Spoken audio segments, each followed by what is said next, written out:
한 달에 20만 원씩 1년간 지원을 해줘요. 당장 신청서를 작성해서 240만 원 지원받을 수 있는 기회를 놓치지 않길 바랍니다. 안녕하세요. 찬잔해요 유순희입니다. 오늘은 20대 자취생을 모시고 이야기를 한번 들어볼까 하는데요. 오늘 이 자리에 예쁜 숙녀 한 분을 모셨습니다. 안녕하세요. 자기소개 좀 부탁합니다. 네, 저는 부산에서 자취하고 있는 자취 3년차 23살 강민경입니다. 네, 반갑습니다. 네, 반갑습니다. 자녀분이 처음 자취할 때 어떤 점이 가장 걱정되셨나요?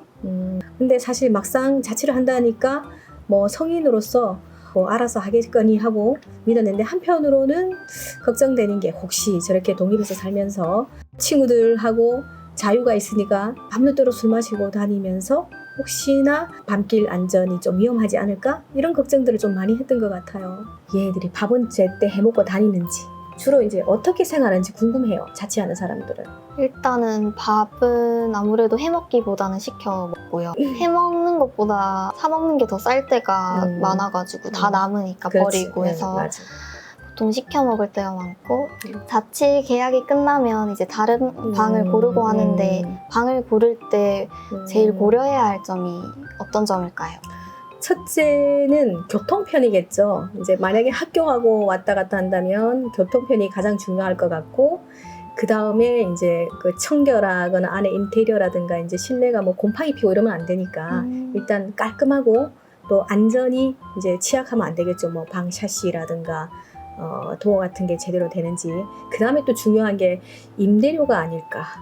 지금 모든 자취생들이 보증금에 월세를 주고 있잖아요. 그리고 집을 살 형편이나 뭐 전세금 뭐 왕창 주고 있을 만한 것도 안 되니까 일단은 주머니 사정에 맞는 임대료, 그러면서도 깔끔하고 안전이 보장되는, 그러면서도 무엇보다 중요한 학교와의 거리가 또는 뭐 알바하는 곳과의 거리가, 이런 게 이제 충족되는 게 좋지 않을까.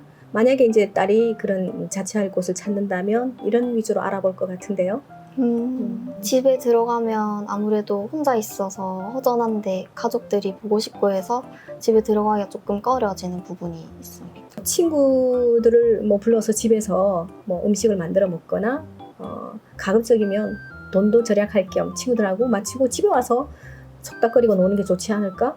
외롭지도 않고 일석이조 아닐까요? 저 같으면 그렇게 지낼 것 같은데. 좋은 방법이에요. 혹시 자취하는 곳은 좀 어떤 골목길이 안전한가요? 골목길이기도 하고 얼마 전에 집에 도둑이 들어가지고 그 신고했어요? 근데 저희 층에 카메라가 없어가지고 잡기는 어려워. 지금 자취하는 곳에 안전 보안등이나 CCTV가 확보되어 있지 않다면 관할 구청에 얘기해서 보안등을 좀 밝게 달아주시오. 두 번째는 이런 사례가 있었다. CCTV 같은 거 좀 설치해줬으면 좋겠다. 적극적으로 신고하는 게 중요하고, 우리 최근에 부산에서 갑자기 뒤쫓아와서 그 오피스텔 들어가려고 하는데 돌려차기 해가지고 여자를 실신시키고 큰 사고가 났었잖아요. 이런 것처럼 나의 안전은 내가 아무리 안전을 지킨다 해도 나도 모르는 사이에 굳이 불식간에 당할 수도 있는 거지. 그럼에도 불구하고 사고가 일어나는데 나의 안전을 위해서 이제 지자체에 얘기도 할 수 있을 것 같습니다.